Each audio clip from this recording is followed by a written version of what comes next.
तो दोस्तों नमस्ते, प्रणाम, जय माता दी। तो दोस्तों कहते हैं कि राम और रावण के युद्ध में इन चार पंछियों की क्या थी भूमिका। दोस्तों कहते हैं कि राम और रावण के युद्ध में प्रत्येक वर्ग ने युद्ध लड़ा था। मानव, वानर, पंछी, रीछ, दानव, असुर, राक्षस आदि कई तरह की प्रजातियां थी। इन्हीं में पंछियों का भी कुछ न कुछ योगदान रहा है। रामायण काल में पंछियों की भूमिका भी महत्वपूर्ण रही है। आओ जानते हैं ऐसे ही चार पंछियों के बारे में जिन्होंने राम की किसी न किसी रूप में सहायता की थी। तो दोस्तों एक में है जटायु। कहते दोस्तों अरुण के पुत्र, भगवान गरुड़ के भतीजे, संपाति के भाई और दशरथ के मित्र जटायु को श्री राम की राह में शहीद होने वाला पहला सैनिक माना जाता है। जिस समय रावण माता सीता का हरण कर आकाश मार्ग से लंका की ओर पुष्पक विमान से जा रहा था, तब जटायु ने रावण को चुनौती देते हुए सीता जी को छुड़ाने के लिए रावण से संघर्ष किया था। रावण ने अपनी तलवार से जटायु के दोनों पंख काट दिए थे। जब राम सीता की खोज में दंडकारण्य वन की ओर बढ़ते उन्हें घायल अवस्था में जटायु मिला था। घायल जटायु ने ही बताया था कि रावण सीता जी का हरण कर दक्षिण दिशा की ओर ले गया है। उसके बाद जटायु ने राम की गोद में ही प्राण त्याग दिए थे। जटायु के मरने के बाद राम ने उसका वही अंतिम संस्कार और पिंडदान कर दिए थे। तो दोस्तों दूसरे में है संपाति।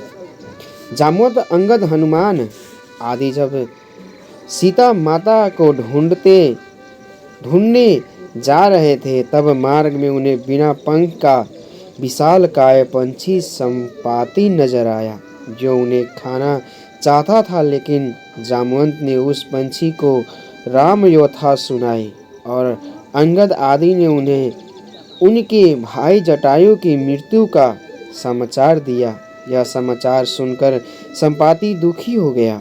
संपाति ने तब उन्हें बताया कि हाँ, मैंने भी रावण को सीता माता को ले जाते हुए मैंने देखा हूँ। दरअसल जटायु के बाद रास्ते में संपाति के पुत्र सुपार्थ ने सीता को ले जा रहे रावण को रोका था और उससे युद्ध के लिए तैयार हो गया, किंतु रावण उसके सामने गिड़गिड़ाने लगा और इस तरह वहां से बचकर निकल आया।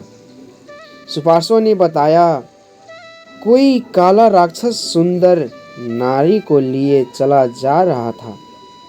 वह स्त्री हाय राम, हाय लक्ष्मण कहकर विलाप कर रही थी। यह देखने में मैं इतना उलझ गया कि मांस लाने का ध्यान नहीं रहा। संपाति ने दिव्य वानरों, अंगद और हनुमान के दर्शन करके खुद में चेतना शक्ति का अनुभव किया और अनंतम उन्होंने अंगद के निवेदन पर अपनी दूरदृष्टि से देखकर बताया कि सीता माता अशोक वाटिका में सुरक्षित बैठी है। संपाति ने ही वानरों को लंकापुरी जाने के लिए प्रेरित और उत्साहित किया था। इस प्रकार राम कथा में संपाति ने भी अपनी महत्वपूर्ण भूमिका निभाई और अमर हो गए। तो दोस्तों तीन में कौन से? ओ गरुड़। यानी जब रावण के पुत्र मेघनाद ने श्री राम से युद्ध करते हुए श्री राम को नागपाश से बांध दिया था, तब देवर्षि नारद के कहने पर गिद्धराज गरुड़ ने नागपाश के समस्त नागों को खाकर श्री राम को नागपाश बंधन से मुक्त कर दिया था। भगवान राम के इस तरह नागपाश में बंधी जाने पर श्री राम के भगवान होने पर गरुड़ को संदेह हो गया। इसका समाधान काग भुसुंडी ने भी किए थे। और दोस्तों चौथा में कौन सी? पंछी, वो है कागभुसुंडी। तो भगवान राम के इस तरह नागपाश में बंद जाने पर श्री राम के भगवान होने पर